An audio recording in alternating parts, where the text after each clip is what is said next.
Hey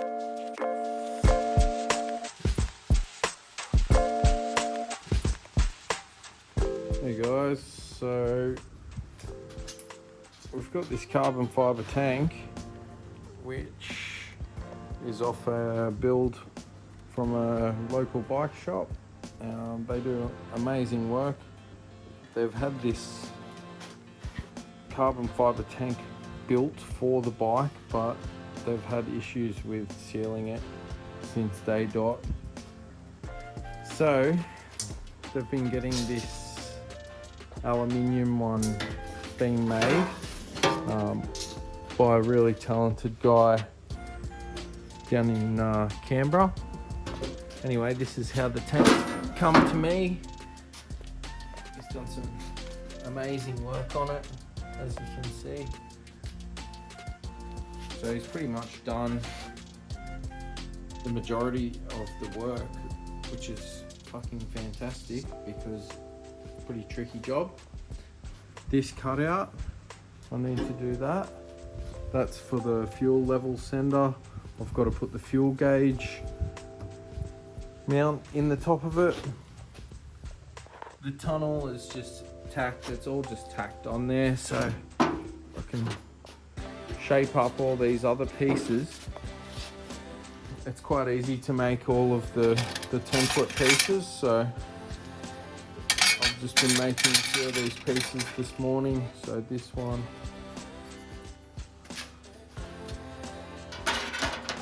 that will be that piece there. Also we've got the mount section here. So we want to use all the same rubber mounts and everything, so we've got to match that thickness there of that one.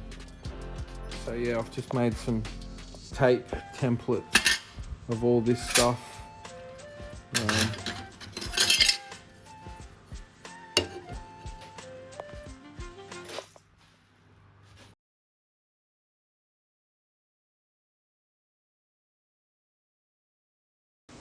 What we're doing now is just making all of the mounts.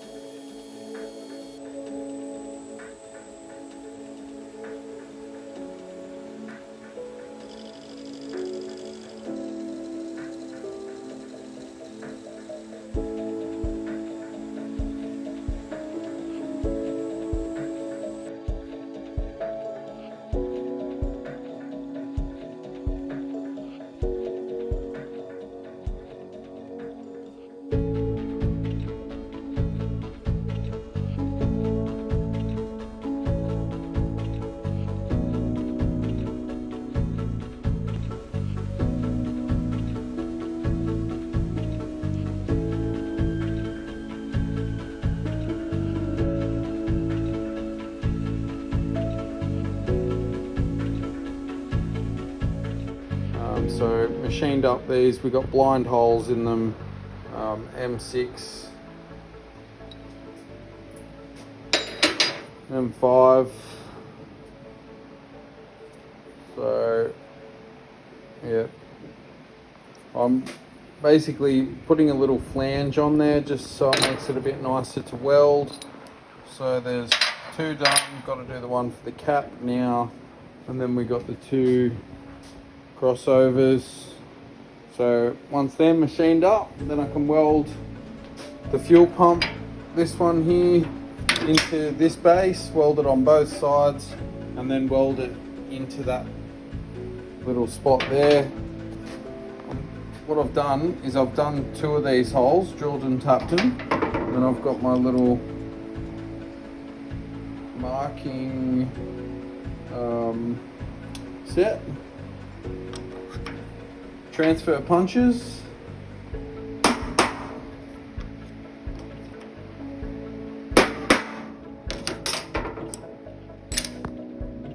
When I'm welding these big, thicker pieces like this to the thinner aluminium, I like to give it a little bit of a preheat.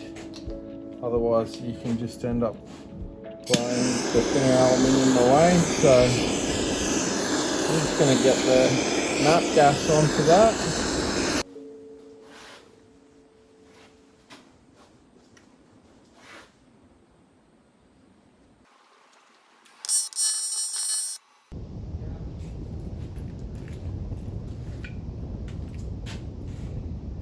Just about to weld in the cap mounting block. So I've welded up on the inside there, just around the mount, and given it a bit of a blend. We've blended it around here and welded all on the inside of there. So splitting the tunnel is going to allow me to weld up all on the inside of all the panels that I've just put on. Being a fuel tank, we definitely want that extra seal. Then there's going to be one final weld around all of the outside, and when we do that, we'll purge the tank. So we're going to fill up the tank with argon gas.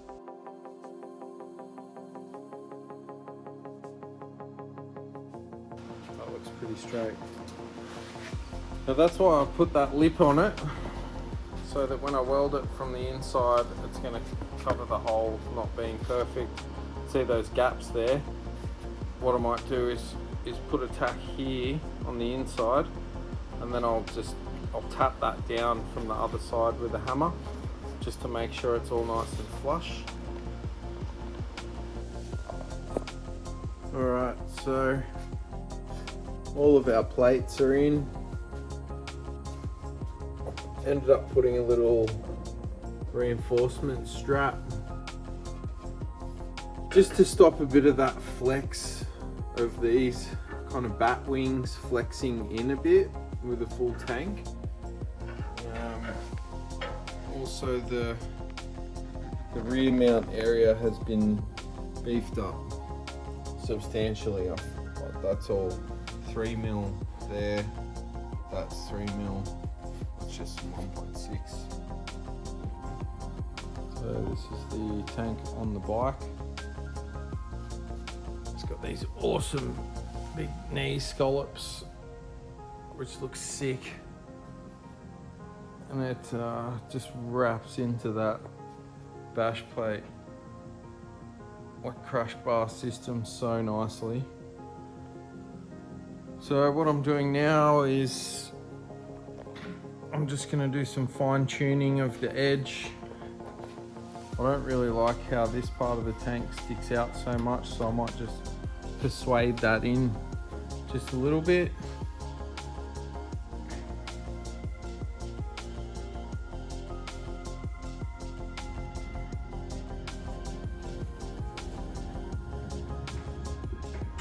This is how she comes off. That's up there. Straight back like that.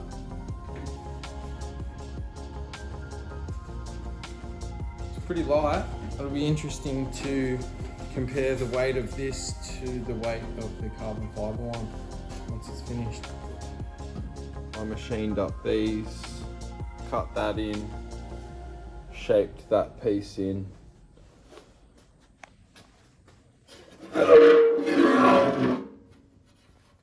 So put the tunnel in, and we'll tack her up.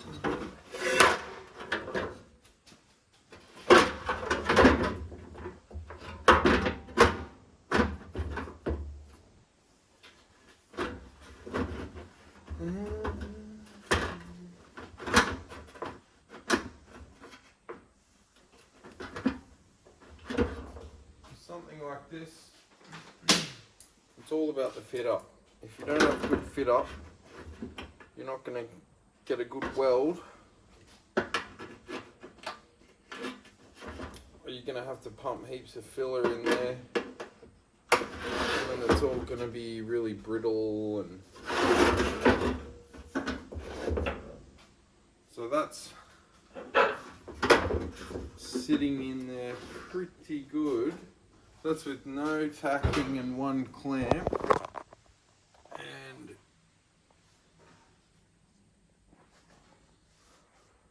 you can see once I tweak it all into place, it's going to be a good weldable fitter. I've cut some little notches out of there because I want to blend that in, close it up. But I'm going to start in here, tack here first, tack right at the back, and then just work my way around and basically get it so that the fit up is like that the whole way around. And yeah, once it's all good, then we'll purge it, fill it with gas, and then weld her up. Alright, we've got it tacked. I've got the best fitment I can.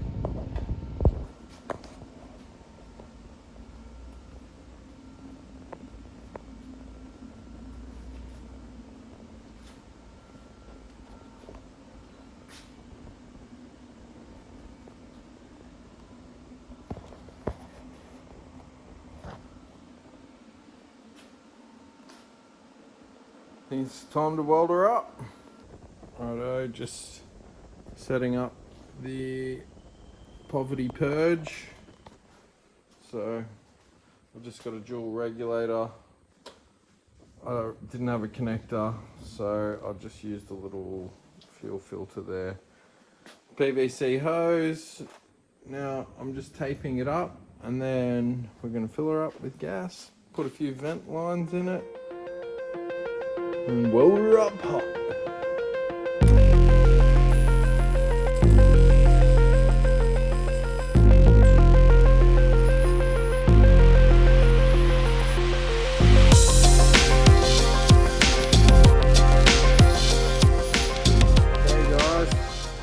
Welded up, and now it's pressure test time. So I've got the little air buoy hooked into one of the crossovers. All the other mounts and plates are on there. This does actually have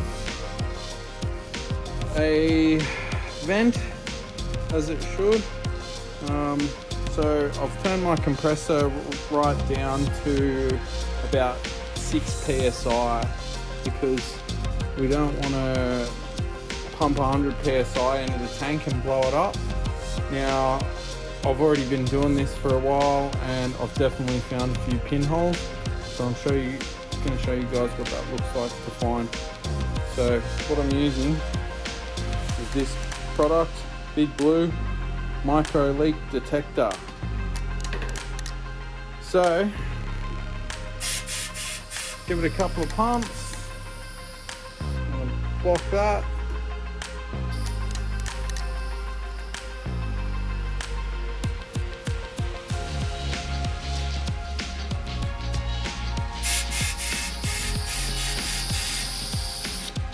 do that. We have bubbles here, here, and here. Now the annoying part about that is I didn't do all of that stuff. I didn't fabricate all that section. So this is what happens when you take on jobs that are half done by other people, because any problems that they've kind of put into it, you're going to pick up those inherent problems. And see, the other guy may have known they were there, who knows. You only really know after you pressure test, but look at that.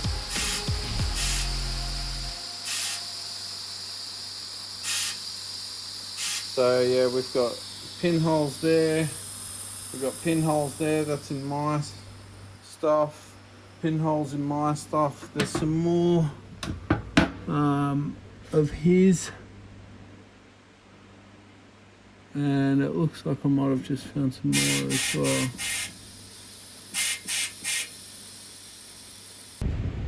Okay, so we've got the gas flowing back in, this time to one of the crossovers. And every little pinhole I found, I've drilled. Now, why did I do that? So that I can find the fuckers. So, what do we got? 1, 2, 3, 4, 5, 6, 7, 8, 9, 10, 11. There's probably about 12.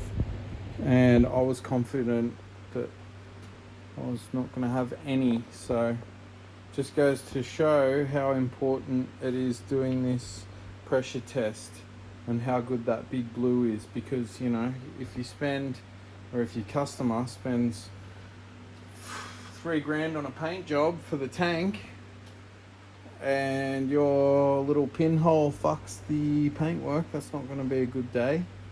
So yeah, off we go, back on the operating table. I've been pretty interested to see the weight difference between the alley and the carbon fibre. So this one, boom, 5 kilos on the alley. Let's see what the carbon is.